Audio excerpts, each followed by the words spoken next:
चलिए बनाते हैं रेस्टोरेंट्स और ढाबों से भी 10 गुना ज़्यादा टेस्टी मटर पनीर बिना कोई काजू क्रीम या खास मसालों के। एंड यकीन मानिए फ्रेंड्स, एक बार आपने मेरे इस तरीके से मटर पनीर बना लिया ना घर में, बस आपके घर वाले आपकी तारीफ करते नहीं थकेंगे। तो इसके लिए हम यहाँ पे लेंगे 300 ग्राम पनीर और इसको मैं क्या कर रही हूँ, मीडियम साइज टुकड़ों में काट रही हूँ। देखिए बिल्कुल इस साइज के मैं रख रही हूँ। छोटे रखेंगे तो पीसेस टूट जाते हैं और अगर बड़े रखेंगे ना तो अंदर से फीके फीके रहते हैं। ये देखिए मैंने ऐसे काट लिया है। अब इसको बनाएंगे हम फ्लेवरफुल। तो कढ़ाई में मैं ले रही हूँ 2 टीस्पून मक्खन। मक्खन से बहुत मज़ेदार फ्लेवर आता है। और इन सारे पनीर के पीसेस को हल्का सा टॉस कर लेंगे। बिल्कुल इसी तरह से रेस्टोरेंट्स में भी किया जाता है। और इसको करने का ना एक और फायदा है।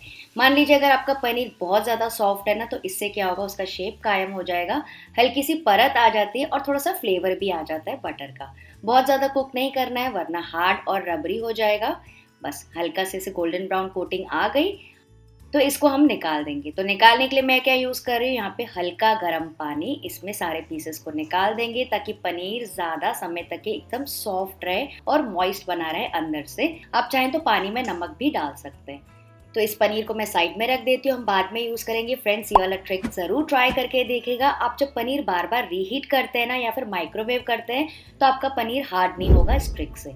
नेक्स्ट उसी पैन में मैं डालूंगी थोड़ा सा और तेल और इसमें मैं डाल रही हूँ 2 प्याज ऐसे रफली चॉप किए, मतलब आप कैसे भी काट सकते हैं। और इसको टॉस करेंगे 3 से 4 मिनट के लिए, जैसे कि हल्के से सॉफ्ट हो जाएं। जितने अच्छे से हम सॉफ्ट करेंगे ना, उसका कच्चापन निकलेगा तो अच्छे से आप पीस पाएंगे। ये देखिए हल्के से सॉफ्ट होने लगे हैं। तो इसको डार्क बिल्कुल नहीं करना है वरना ग्रेवी का कलर चेंज हो जाएगा। तो यहाँ पे मैं डाल रही हूँ 8 से 10 कली लहसुन की,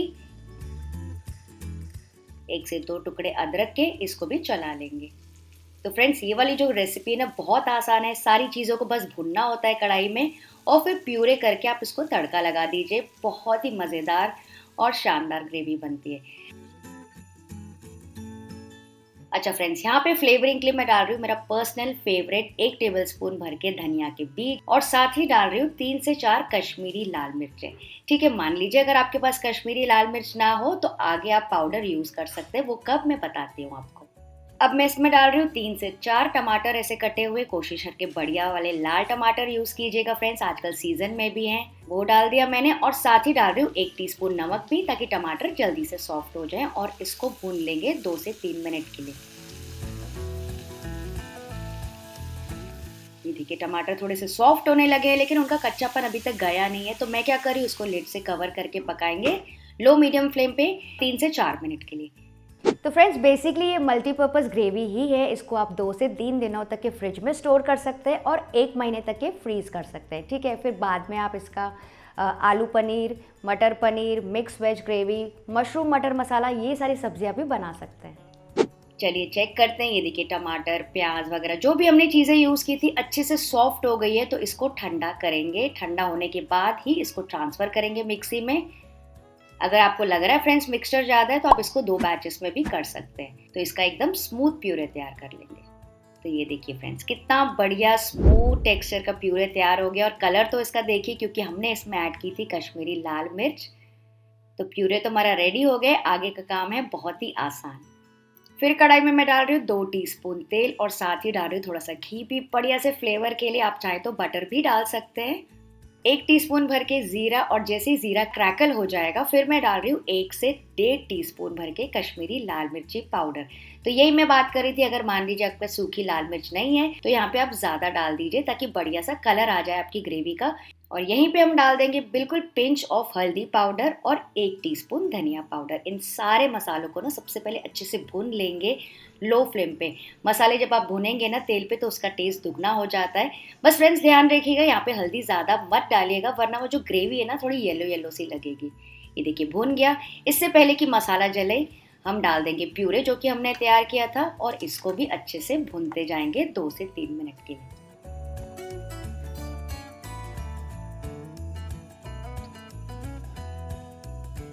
तो मिक्सी में जो मसाला था उस पर भी मैंने पानी डाल के थोड़ा सा उसका पानी यहाँ पे डाल रही हूँ। आप पानी अपने हिसाब से एडजस्ट कर सकते हैं, जैसे पतली या फिर गाढ़ी ग्रेवी आपको चाहिए हो। और इसको भी मिक्स करके थोड़ा और पकाएंगे। तो यहाँ पे मैं इसको लिड से कवर करके थोड़ी देर और पकने दूंगी, करीबन 4 से 5 मिनट के लिए, ताकि ये रिड्यूस हो जाए और तेल पे आ जाए। तो फ्रेंड्स, अब हमारी ग्रेवी देखिए कितने बढ़िया तरीके से पक गई है, भुनाई भी हो गई है, हल्का सा तेल भी आने लगा है और अपने क्वांटिटी से थोड़ी कम भी हो गई है। तो अब बारी आती है इसमें डालने की मटर। तो ये देखिए, मैं फ्रेश वाले मटर यूज़ करी, उसको मैंने अच्छे से छील लिया, उसके बाद मैंने इसको धो के साफ़ कर लिया, क्योंकि ये जो ताज़े मटर है ना फ्रेंड्स, सीज़न में भी है, तो इसको ज़रूर से यूज़ करके देखिएगा। ये मैं यहाँ पे डाल रही हूँ करीबन आधा से 1 कप, और इसको मिक्स करेंगे। तो फ्रेंड्स, जो ताज़े मटर होते हैं ना, उनको पकने में थोड़ा सा समय लगता है, तो इसको थोड़ा सा पहले मिक्स कर लीजिए और उसके बाद इसको ढक के लो फ्लेम पे अगेन छोड़ देंगे 3-4 मिनट के लिए, ताकि मटर अच्छे से पक जाए और अंदर कच्चे कच्चे से ना लगे। तो फ्रेंड्स, आज मैंने एकदम ताज़े मटर यूज़ किए हैं, सीज़न में भी है और बहुत अलग ही इसका टेस्ट आता है। तो इसको ना थोड़ा अच्छे से भूनिएगा ताकि इसका कच्चापन नहीं लगे। और मान लीजिए अगर आप फ्रोज़न मटर यूज़ करते हैं तो आप डायरेक्टली पनीर के साथ भी डाल के 2 से 3 मिनट पका सकते हैं, तो भी आपकी ग्रेवी बढ़िया सी तैयार हो जाएगी। और अगर आपको इसी ग्रेवी को और भी ज़्यादा रिच और क्रीमी बनाना है तो आप इसमें घर की मलाई, फ्रेश क्रीम, नहीं तो काजू का पेस्ट भी डाल सकते हैं। तो ये देखिए, मटर भी अच्छे से पक गए, आप टेस्ट करके चेक कर सकते हैं, और यहाँ पे फिर से आप पानी डाल के एडजस्ट कर सकते हैं ग्रेवी। तो हमारा बेस तो बढ़िया से तैयार हो गया। बारी आती है इसमें डालने की पनीर। तो फ्रेंड्स, सबसे पहले मैं आपको पनीर दिखा देती हूँ। ये देखिए कितना सॉफ्ट, जूसी और मुलायम बना है, और पहले से और भी ज़्यादा सॉफ्ट हो गया क्योंकि हमने ये ट्रिक किया था। तो सारे पनीर के पीसेस निकाल के ग्रेवी में डाल देंगे। सुपर्ब, कितनी अच्छी दिख रही है ना फ्रेंड्स ग्रेवी, नीचे लाल और ऊपर से वाइट, कितना वाइब्रेंट रेड कलर आया है ग्रेवी का, आप देख सकते हैं। तो इसको मिक्स करेंगे।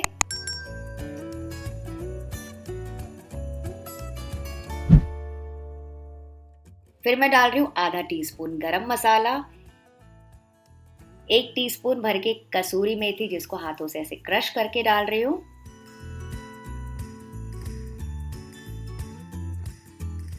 और फ्रेश धनिया, जिसके बिना ये ग्रेवी एकदम इनकम्प्लीट है। और इसको फिर से मिक्स करके पकाएंगे 1 से 2 और मिनट के लिए। आपको चाहिए तो 1 और मिनट के लिए इसको ढक के भी पका सकते हैं, जब तक कि सारे पनीर के पीसेस अच्छे से लटपट ना जाएं ग्रेवी के साथ और फ्लेवरफुल ना हो जाए फ्रेंड्स आपकी ग्रेवी। तो ये देखिए, परफेक्ट टेक्सचर, कंसिस्टेंसी, इसके आगे आप कोई भी रेस्टोरेंट की ग्रेवी भूल जाएंगे। तो इसको आप गर्मा गर्म रोटी या फिर चावलों के साथ भी इंजॉय कर सकते हैं।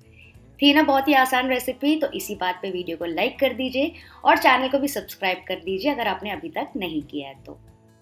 और अगर आपको इंस्टेंट तरीके से पनीर बटर मसाला देखना है, बिल्कुल रेस्टोरेंट जैसा, वो भी कम मेहनत के साथ, तो यहाँ पे आप क्लिक करके वीडियो चेक कर सकते हैं।